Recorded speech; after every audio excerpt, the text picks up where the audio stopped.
আগে থেকে নাকি হয়ে আসতেছে। এখন আগের বিষয়টা আমি জানি না, আমি বর্তমানে বিষয়টা আমি ফেস হয়ে আসতেছি, দেখতেছি শালার এগুলো ছাড়া কিছুই না, খুললাম ছাড়া আর কিছুই না। ধুর, এজন্যই এটা তো হবে, এটা তো স্বাভাবিক। যদি এটা না হয় আমি গ্যারান্টি দিলাম ডিএনএ টেস্ট করান সবাইরে। যারা আমার বিরুদ্ধে কথা বলবে যে হচ্ছে ও আমার বিরুদ্ধে মামলাতে যাবে বা কোনো অ্যাকশনে যাবে, তখন আমি বলবো ঠিক আছে সবাইকে ডিএনএ টেস্ট করান, তাহলে তো সবই পেয়ে যাবে যে আসল কোনটা সত্য কোনটা।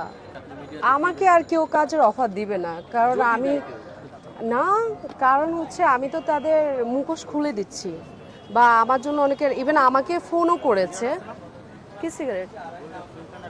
না না, বলছিস না। পুদিনা পাতা দিব? নাই নাই।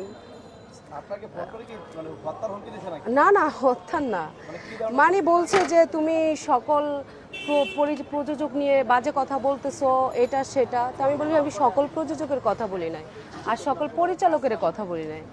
আমি বলছি এখন ম্যাক্সিমামই আসে, এখনকার কথা বলছি।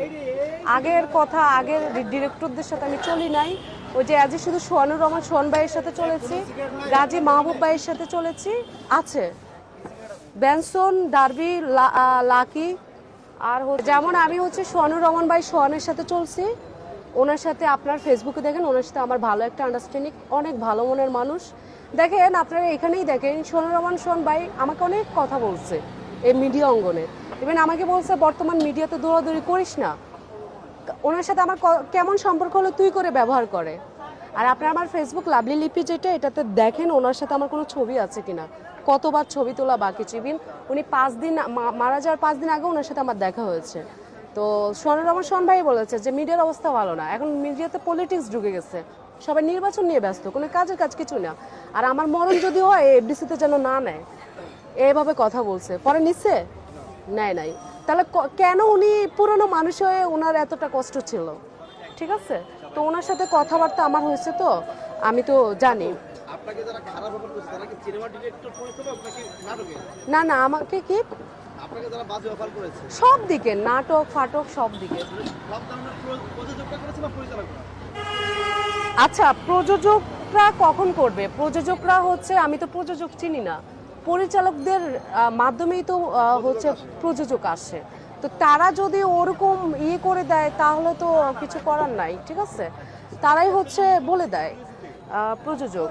তো এখন আমি যদি আমি আজ পরিচালক, আমি যদি আপনি প্রযোজক, আমি যদি আপনাকে বলি হ্যাঁ যে ভাই এখানে নাই, সমস্যা নাই, আপনাকে আপনার নায়িকার কি লাগবে সব আমি দেব, তখন তো প্রযোজক টাকা তো এমনিতেই বলবে যে ঠিক আছে আমি তো সবই পাচ্ছি। আর যদি হচ্ছে এখানে মূলত আমি পরিচালক, আমি যদি ঠিক থাকি তাহলে কেন প্রযোজক এ ধরনের প্রপোজ করবে? এগুলো নাকি আগে থেকে হয়ে আসতেছে বাবা, আমি জানি না, আমি এখনকার তো আর আমি এখনই হচ্ছে ফেস হয়েছি, আমিও ফেস হলাম, আগে থেকে নাকি হয়ে আসতেছে।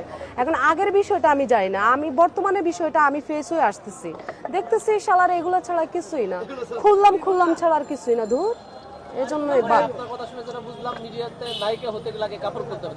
এটা তো হবে, এটা তো স্বাভাবিক। যদি এটা না হয় আমি গ্যারান্টি দিলাম ডিএনএ টেস্ট করান সবাইরে। যারা আমার বিরুদ্ধে কথা বলবে যে হচ্ছে ও আমার বিরুদ্ধে মামলাতে যাবে বা কোনো অ্যাকশনে যাবে, তখন আমি বলবো ঠিক আছে সবাইকে ডিএনএ টেস্ট করান, তাহলে তো সবই পেয়ে যাবে যে আসল কোনটা সত্য কোনটা। একটু করা লাগতে পারে আমার কথা শুরু করতে চায়, হ্যাঁ, তারাও তো এই ধরনের সমস্যার সম্মুখীন হতে পারে, তাদের বলবে মিডিয়াতে বর্তমান কাজ নাই। যদি দুধ চা 4টা, দুধ চা কিন্তু 20 টাকা করে। হ্যাঁ, কয়টা? আপনাদের 4টা? একটু লাইন থেকে দিচ্ছি।